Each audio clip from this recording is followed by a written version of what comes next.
you guys doing? Good. Well, guys, I was born this way, and there's no medical reason why that happened.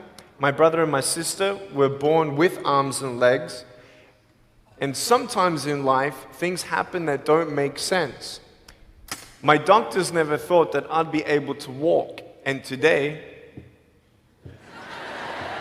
I'm walking. I'm from Australia. Anybody one day want to go to Australia? It's such a cool place. And I now live in LA. I'm a Southern California boy. So I only live about 4 hours from here. And today I'm going to tell you, man, I love freaking people out. One day I'm in a car. I'm in the front seat. I'm not driving, of course. Can you imagine if I'm driving a car? They reckon they can put a joystick, that thing that controls my wheelchair, we can put that in a car. Like, how fully sick is that? Like, imagine if I get pulled over by the cops. Can I have your driver's license, please? Yeah, but it's over there, you're gonna have to get it. Imagine if I'm in big trouble. Put your hands up! Get out of your car!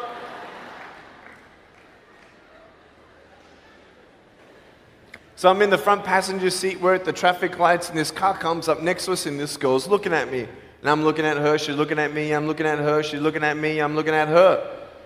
All she sees is my head, right? She has no idea that I have no arms, no legs. So I'm thinking, cool. I'm gonna freak you out. So I get the seatbelt in my mouth, and I loosen it like this, so then I can freely move. And she's looking at me like, why are you eating your seatbelt? So I pull it, the belt is loose, I can move. Now she's looking at me, full 100% attention and focus. Now just imagine all you see is my head, all right? You might want to put up your hand up to your face to cut off the rest of my body, all right? So you can really see the effect. So just, that's it, exactly. Here we go, ready? I just did this.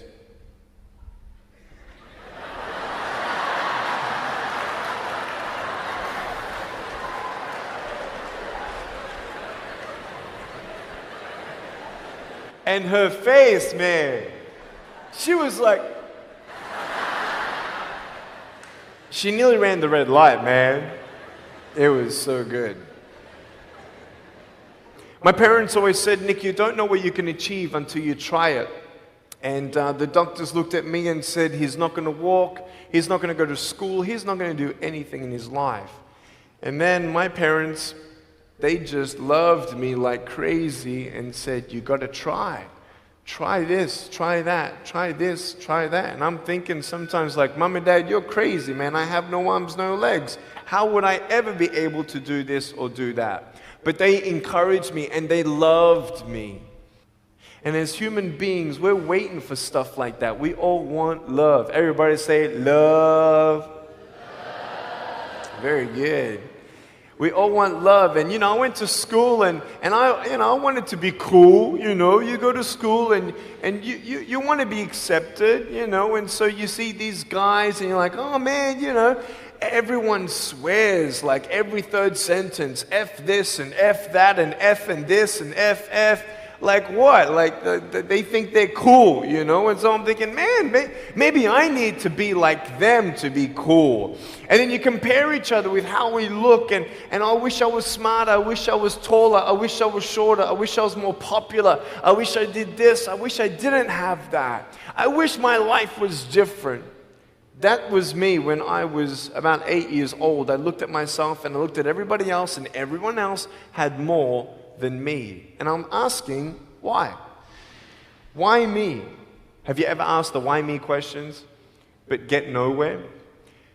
If I had no answers from the doctors, and if I had no answers from my parents, I still have a choice every day in my life to keep going or give up.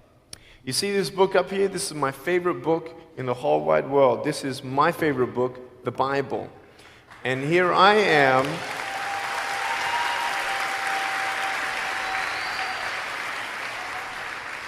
And here I am, and for me, that's my full potential in all that I can be here on earth. And so encouragement takes me closer to all that I can be, and discouragement takes me away. You see, it only takes 3 seconds for someone to tease me when I was at school and just say, you're ugly. You can't do this and you can't do that. And some of you thinking like, man, seriously? You had kids picking on you? Like, how heartless are those kids?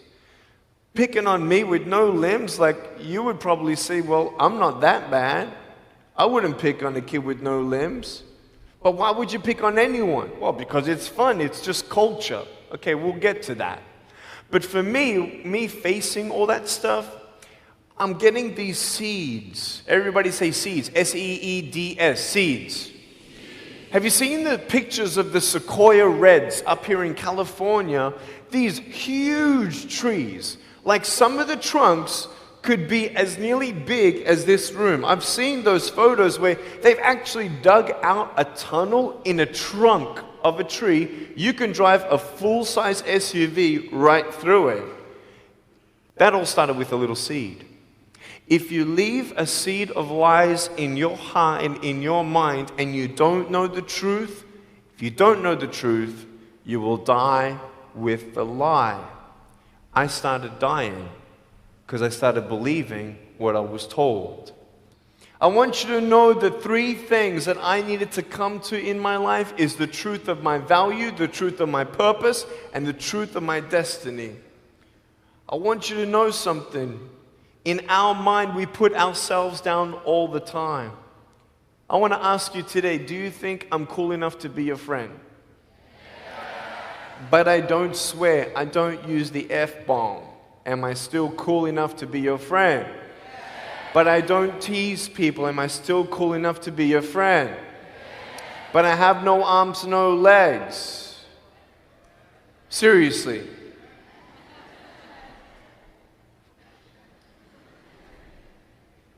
You would be my friend even though I have no arms, no legs. So you're telling me it actually doesn't matter, right? If it actually doesn't matter for how we look, then why do we tease each other for how we look if it actually doesn't matter? Why is it that we look ourselves in the mirror and we see ourselves, well, we're having fun. Oh yeah, man, we're just part of culture, man. There were 12 people one day teased me, taking me away from my hope. 12, 11, 10, 9, 8, 7, 6, 5, 4, 3, 2, 1. Don't worry, I won't fall off because if I did, I'll break my arm. But 12 people teased me one day, and I can put a pretty brave face on, but cry on the inside. For real. Oh, it doesn't hurt. Yeah, it hurts. There was this one bully. I became his target for 3 weeks. And every time I go by him, I was 13, he was 17. I was in my chair. I'm only 4'9" in my other chair, my old chair. He's like 6 something, so he's huge, right? So I'm looking up at him, and every time I go by him, he's like, hey, there's Nick, he has no... And you can imagine what he said. And I'm like, what's his problem, man? So I tried to avoid him, and I was so embarrassed. He would say it really loud, and everybody would be looking, and some would be laughing. I'm like, what is this guy's problem, man? So one day, after 3 weeks, I went up to him, and I said, hey. He's like, hey. I said, can you please stop it? He said, stop what? I said, stop teasing me. He said, what are you talking about? I said, every time I walk by, you say that stuff. He's like, what stuff? He didn't know how to take me on. So I'm looking at him and said, nah, man. Every time I walk by, you say exactly this, and I want you to stop. I forgive you, but stop it. He's like, oh, is that hurting you? Now, I could have said, nah. Or I could have said, yeah. It takes a level of humility to actually say, actually, I don't like that. It's killing me. And I said, yeah, it's hurting me. He said, all right, I'm sorry, man. I was just, playing around. He said, give me a hug. He said, what? I said, give me a hug. He was like, all right. So I gave him a hug. I'm a hugging machine. We made the Guinness Book of World Records. 1,749 hugs in 1 year. We did it last year. My arms fell off, all right? The scary thing about hugging so many people is that anyone can just pick me up and take me home, all right? Like, what am I going to do? Like, hit them or something? Like, pretty mean headbutt, right? I want you to know that you might be playing around. I could pretty much say that 98% of you have teased someone in your life. I tried to commit suicide because of people who thought they were having fun, not knowing the hell that I was going through. The people you're teasing, what if the person you're teasing is the person who's thinking of committing suicide? What if the person you're teasing is the one who's tried to commit suicide, who hates their life because of you?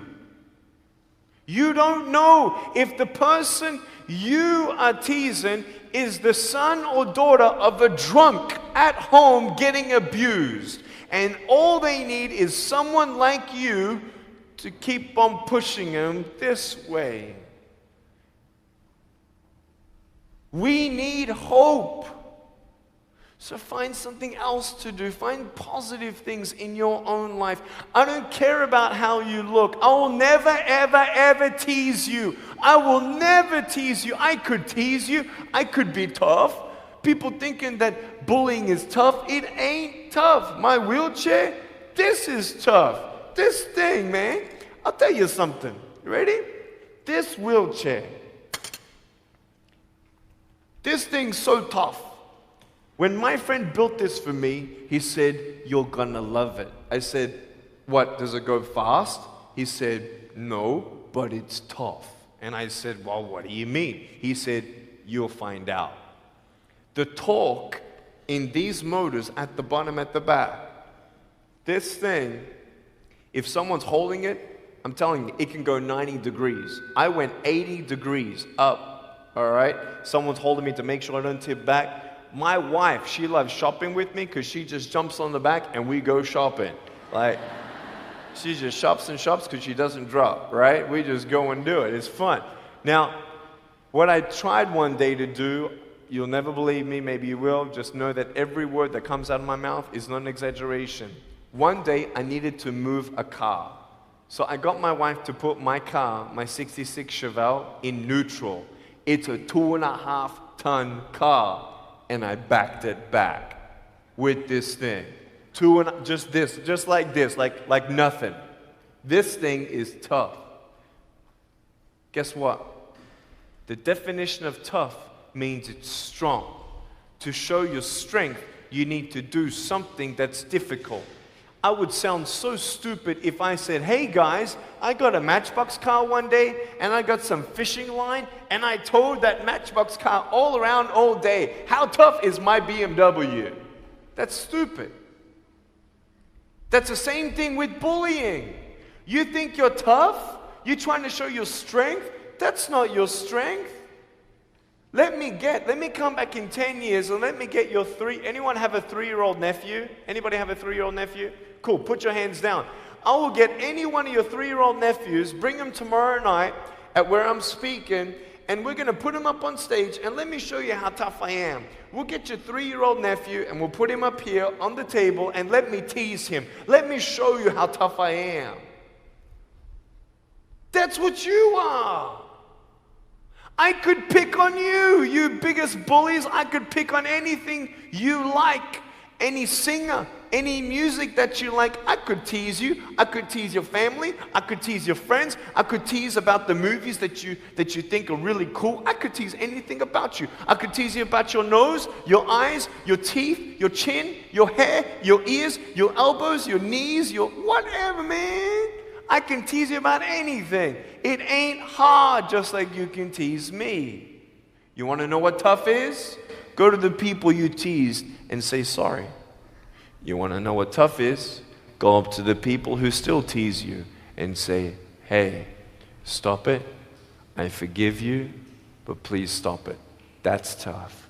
I want you to know something, the truth of who you are. I don't care what job you get. I don't care. I don't care how smart you are, everyone. I don't care. I don't care. I love you and I believe in you. I don't care if you end up being a janitor in this school. I'll tell you why. Because the janitor in my high school inspired me to be a speaker. He changed my life. He said, you should be a speaker. You know what I said? You're crazy. He said, no, really, you need to be a speaker. I said, stop it, man. 4 months later, he twisted my arm, and I said, yes. I spoke in front of 10 people, then another 10, then another 10, then I found myself in front of 300 sophomore students. And 3 minutes into my speech, half the girls were crying, and one girl in the middle of the room started weeping, and she put up her hand and she said, I'm so sorry, can I come up there and give you a hug? And in front of everybody, she came up and she hugged me and she cried on my shoulder and she whispered in this ear, thank you, thank you, thank you. No one's ever told me that they love me. No one's ever told me that I'm beautiful the way that I am. It was because my parents told me that I was beautiful that I'm still here. Some of you don't have those parents, and that's why I'm here. I love you, and you're beautiful just the way you are. Never, ever give up.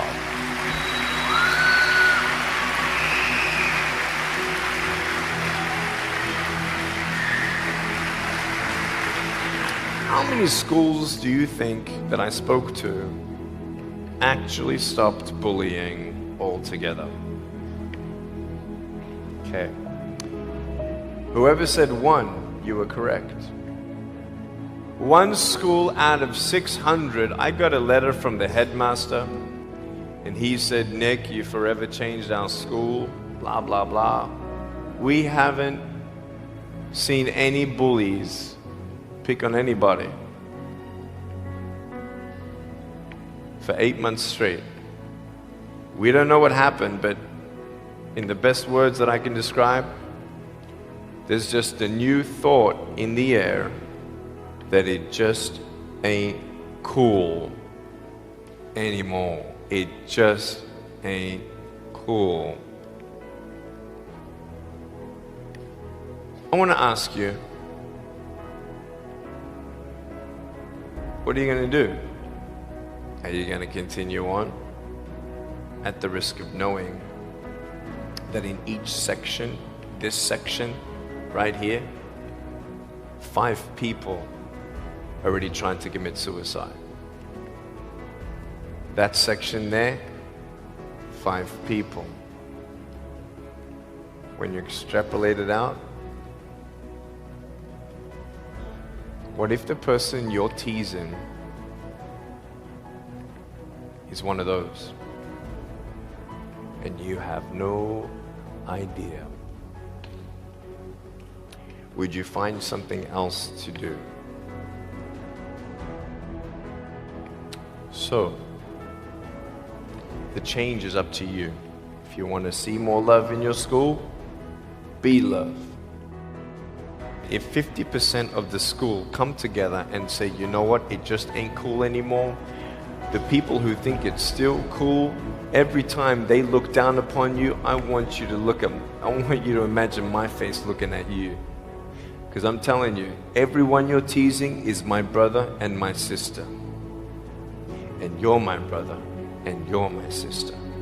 And I'm asking you to stop. Love yourself a bit more. Love each other a lot more.